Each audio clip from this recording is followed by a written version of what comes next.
Welcome back to the Forgotten Sands HD. So, more of the Arabian Nights, I guess. Oh, there's the Malik. Please don't die like Father did during the first... That thing went right through him! What the hell? Remember, the amulets are absorbing the power of the enemies defeated. We have to stop the creatures that escaped the seal. Most of them are headed for the fortress. Hey, look at the bright side. At least for once the prince wasn't the cause of this. From overrunning the countryside. From there, I'll have to find a way to re-imprison them all. Also, Malik sure seems to be taking, you know, the whole, my god, I've turned all my people into monsters thing well. How do you know that? I read the script. But I think it will work. A water deity told me, okay? Turning all of my men into statues. I think these medallions are protecting us. That's nice. If you let go of your half, you're in danger. There you go, he's actually If we're going carrying. to reunite the pieces, I want you standing next to me. Plus, they Meet me can't at the exactly gate. chuck the pieces over since, well, You must be That's a careful. risky hole. throw. I've started the Yeah, palace's we kind of defense noticed. system. There are traps everywhere. Oh, Yeah. now you tell us! yeah, I noticed. He just said it too. Then again, Tier's played the game, so he probably knew the line was coming. Yeah.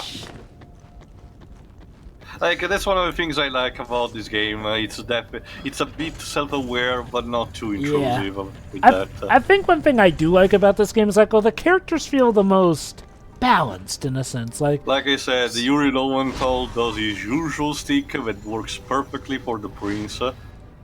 I think it helps And, that he actually feels like he has a good supporting cast. Not to say that his supporting cast has never been good, it's just, well... I'm gonna tell you immediately, Malik is an interesting supporting character. Raza is... Well, you'll judge there. She's fine to me, but I'll let you judge. But I'm definitely pleased by Malik because it gives a bit more context of a prince that was never explored before, and it does the proper care that it's supposed to have. Yeah. Like, on the one hand, yeah, I make fun of him for doing an obviously pretty kind of weird idea that was kind of just asking for trouble. But I can see why he did it, you know, for the sake of his kingdom and all that. And for all he knew, it was just supposed to do good. The story still has that thing that Joa noticed in the previous part where, oh, the prince never mentioned his brother in Warrior Within or the Two Thrones. So, Yeah. you know, having him being important here is a bit jarring, but I honestly think it's fine. And like I said, this is not really a spoiler because at this point we played the rest of the trilogy, but as you can imagine, at the end of War Within, the events of this game also gets retconned. So it's pretty much implied that Malik is still alive, you know, after War Within. Although I'm not sure if it's mentioned or not. I'm probably gonna check the wiki in the meantime. I mean, you know, like I've said before, I'll admit, sometimes one of the regrets I have with a time travel plot is when sometimes otherwise great character interactions get erased. Now granted, if it's a case where it's to prevent a bad future, I completely understand. What I don't care for is situations where, do we really need to reset time to get rid of all these interactions? It's kind of like one of my complaints with, like the event Worlds Collide, where basically you got a lot of Sega franchises crossing over with Capcom franchises. So what do? We make it so that barely any of the characters remember that ever happened, because that's nice, I guess. That that is tricky, Jova, because it's tied to how a company like Sega and Capcom in this case would be wanting to handle these kind of crossovers. For the cross-zone games like Namco Cross Capcom and the proper X-Zone games, it works. They managed to make it work and not have the thing of, oh, they forget about stuff. Yeah, they Because actually fit it into the canon. In fact, some people theorize... Yes, but it's similar to how Injustice handles the mainstream DC heroes and villains. It's based on the mainline universe, but it's still technically an Elseworld story, so it doesn't impact the canon if they want to, you know. Yeah, like for a good example, Phoenix and Maya actually did do some favor work for the Yakuza. Like, yeah, because if you start to think about it, then at that point, those games supposedly would be also in continuity with the Layton franchise, and things will start not making sense at that point. Question though, Jova. Yes, Would sir. How could they do work for the Yakuza if they're in Los Angeles? Basically, okay, they actually explained that they traveled to Japan for that. Yeah, okay, I have to say the localization of Project Cross Zone 2 is quite interesting. Basically, apparently they're Japanese-American ones, because Chris and Jill refer to them as Japanese lawyers, but it's confirmed in the bit with Ken and Ryu that they are still from America. They're just, you know, of Japanese descent, which honestly I've always said is the best thing, especially if we're finally going to get a localization of Greatest Attorney. It helped with during development, if I recall correctly, it was Shutakumi himself actually helped with writing Phoenix and Maya's interactions. So it's like with Ultimate Marvel vs. Capcom 3, where Shutakumi wrote all Phoenix's lines and that. Speaking of which, a lot of people theorize that Project Cross Zone 2 takes place before Ultimate Marvel vs. Capcom 3 is a way to explain how Phoenix and Maya have their special abilities in that game. Yeah, that's interesting. I thought by that point Yamazaki would have done that. Nah. I mean, you know, Shutakumi still plays something of a role in the franchise. He just hasn't been running the mainline games until possibly now, if he's the one behind Ace Attorney 7. We do know that he's the one behind some of the anime episodes, which helps. And Ace Attorney. Oh yeah. Yes, and considering Capcom's really mixed track record. Considering Capcom's mixed track record with 7th installments in the series, I could go either way. Well, aside from Mega Man, what else is there? Well, Resident Evil 7 had a good 7th installment. So that's why I said mixed. I guess if we're talking about X7, that was god-awful, but at least Street Fighter, technically we haven't arrived at the 7 number, even though because they're re-releasing those games. Holy cow! Even so, Jova, some of the releases were like the Alpha series, which are not counted as numerical entries.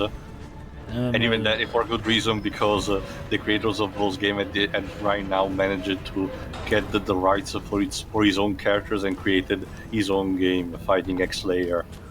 Which I have not heard much of. How was it? It's fine. If you're a fan of fighting games, that's perfectly fine for you. It's fine. Spin the wheel, round and around. Where are we going? Right, up and down. Again, there's the Assassin's Creed symbol. It's so foreboding. Knowing eventually that Prince of Persia will have to give up its life to sustain Assassin's Creed. Quite a noble sacrifice. That's the most interesting thing. Even with it being yearly releases, still don't really feel much for Assassin's Creed. I mean, hell, apparently they're recently they're toning down the hype, but they're having more quieter releases despite them being still tied to AAA. But keep in mind also, it doesn't have that nowadays the Assassin's Creed games don't feel anymore like Assassin's Creed games. Speaking of Ubisoft, I've been hearing quite a bit of talk about a Watch Dogs 3 being set in London. Well, that would make sense. Where were you even jumping? And sometimes the controls in the camera don't allow to cooperate. That would, if it's true that if a potential Watch Dogs 3 is being set in London, then I definitely want in on that one. Too. Well, I mean, you're probably going to be in on the first two since you were, I guess. Were you a fan of the? Well, no. What I meant was. I'll be in on the commentaries, but definitely. But I thought I'd be recording too. Oh, so does that mean you're going to be recording Assassin's Creed Syndicate? No, I'm sticking to Watch Dogs, thank you. Since you know Assassin's Creed Syndicate takes place in your own beloved country. London. That too. So even I have my limits in terms of games set in the UK. I mean, I didn't do I haven't done the Leighton games yet. Aren't you doing Lady Leighton though? When it comes to Switch in the West. I'm just planning on how to handle these platform puzzles. Yeah, okay, for as much as we joked with, Assassin's Creed Syndicate is a fine enough jumping on point. I keep getting confused. It's Unity that everyone hates. Yeah, that's what I thought. I was getting confused between games. Unity has the problem of being a glitchy mess. Syndicate, to me, looked just boring, not worth of my attention. Like, for as much as we're not technically anymore proper Assassin's Creed games, Origins and Odyssey actually, have stuff that make them fun. So there is that. I played a bit. Actually, while I had Assassin's Creed Origins, or as briefly as I did, I did the educational mode. Mm-hmm. It was actually kind of informative. It helps you actually move around. You still have to remember there's a lot of things Ubisoft change it voluntarily because of respecting their own political agenda. So don't be sure to read all the entries and make sure to notice what is being changed and what not. Yeah. Funnily enough, some bits of ancient Egypt that come to mind I got from like the Atmosphere Khufu DVD game. Which is interesting because in that game it's pretty much what he calls Egyptian casino, Las Vegas on the Nile. Oh jeez. How do I... Ow. Just jump Why over did you it? do that? Yeah, good idea. Jump into the... So, Tio, you mentioned earlier that apparently the camera doesn't always agree with the controls. Care to elaborate a bit on that? Like I said, sometimes it decides to do whatever the fuck it wants, and like I said, I didn't say it. Unlike... Ow. Oh! Ooh. Oh! My God! ankles. Because there's been a couple of times during this part where it sounded like someone was calling you for dinner and got distracted. Unlike in... if the two thrones already restricted the usage of fixed camera, this game practically removes it entirely. Which is kind of a bit of a hindrance, sadly. Yeah, especially for platforming puzzles. I mean, it's a shame because, okay, honestly... There you go, Oh. meet our villain. A fire djinn? An efreet, to be precise. So He looks why like is... He reminds me of the main villain of Power Rangers. And absolutely halal to you, sir. Oh no, is this a stand-in for the Dahaka or is it just a boss? Big type of enemy. What he said. Yeah, we never know what he speaks to. And he's probably just saying, he's probably saying, kill that bastard. It's kind of Pretty weird that a much, fire djinn is in charge of a sand army. Like, wouldn't it make sense if they were flaming sands? We will get to the backstory on this near the end of the game. Okay. I get it. The bad guy is fire, the good guy is water. Kinda. You will see also the backstory. It will tell pretty much explain kinda the lore of the djinns and their relationship with humans. If anything, it kinda takes the basis of almost the entire Sand series when you think about it. Interesting. Which makes me curious again about the Wii and the Nintendo DS version as a result, since they're now supposedly canon. And they take place apparently quite a bit after. After the last game, yeah. Yeah.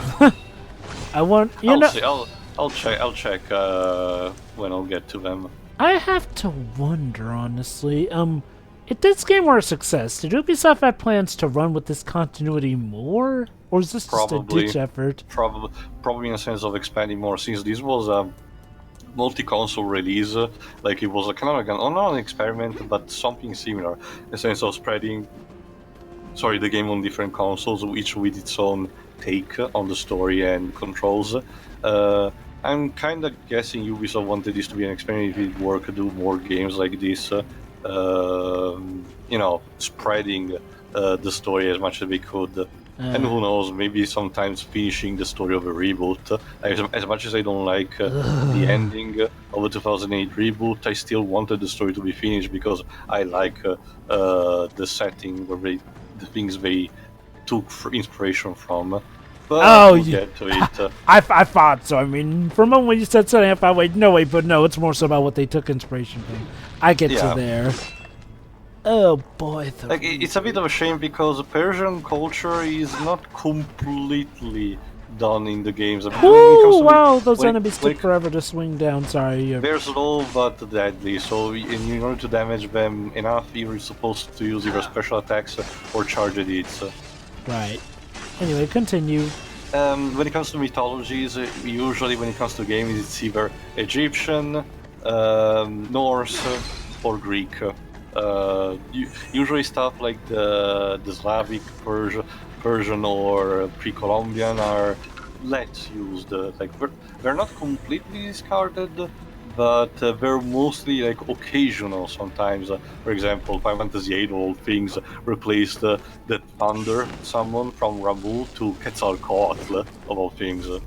So I'll give this game another thing. The soundtrack does sound more engaging overall. Like, you know, I it has more of a forgot who was presence. the composer of this. I probably mentioned these. Dibs, would you mind me a favor to check?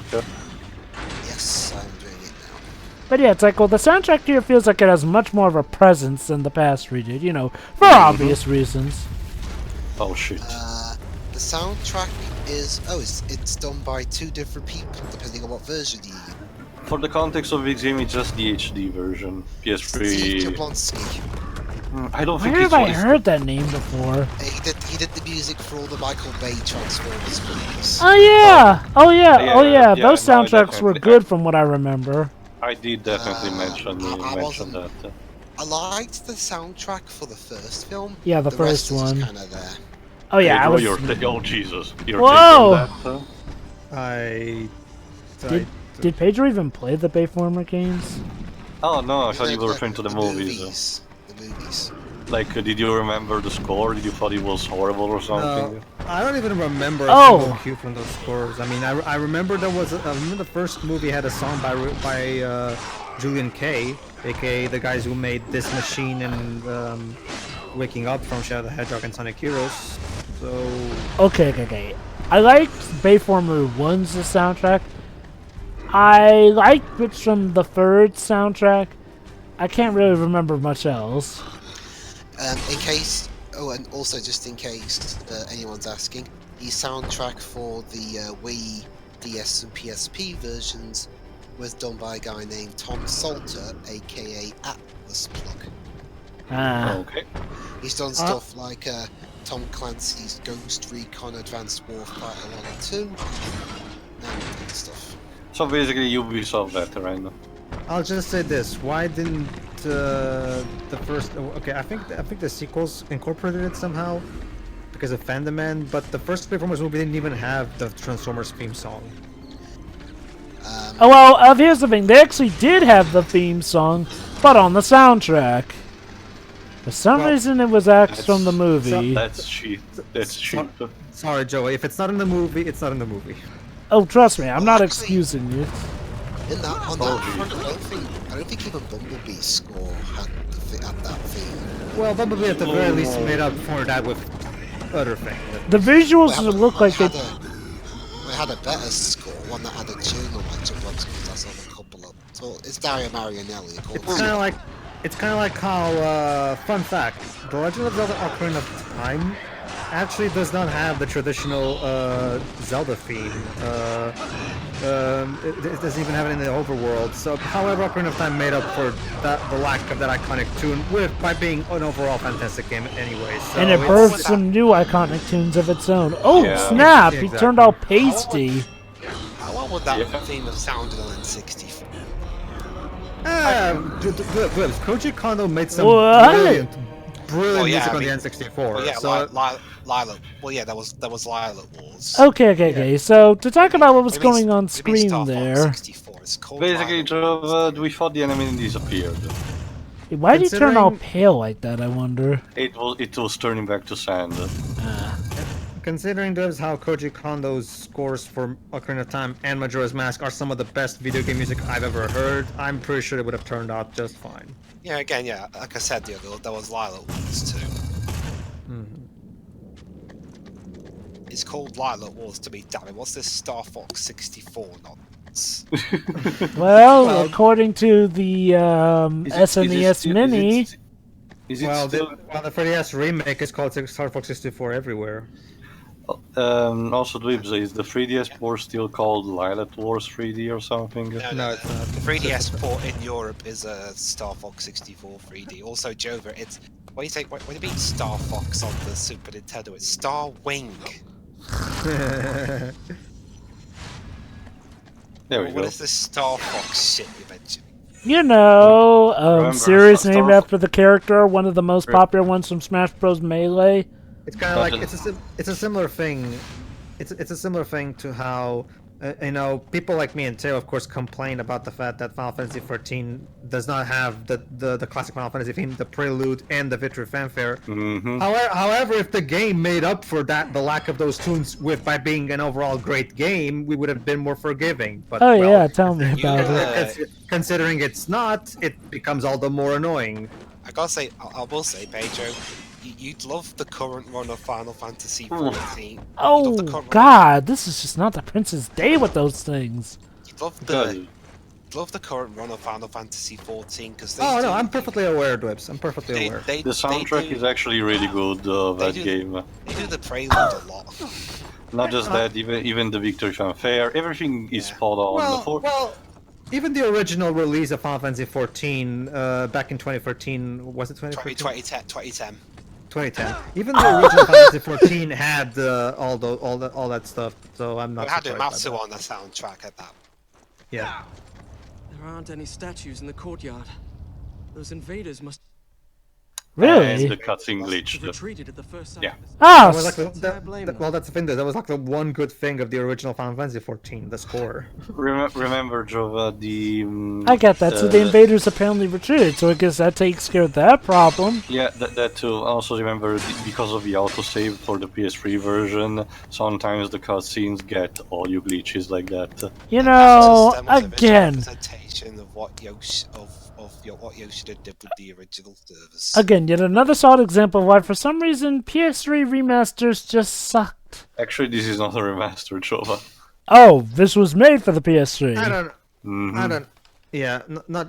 Also, come on, Jova. What about the Bluepoint remasters? There was a Pedro. I'm talking about most PS3 remasters. Like most PS3 remasters of PS2 games sucked, as we've seen. Silent Hill Collection. Oh, Anyway, see you for the next Alright. part where we find Malik.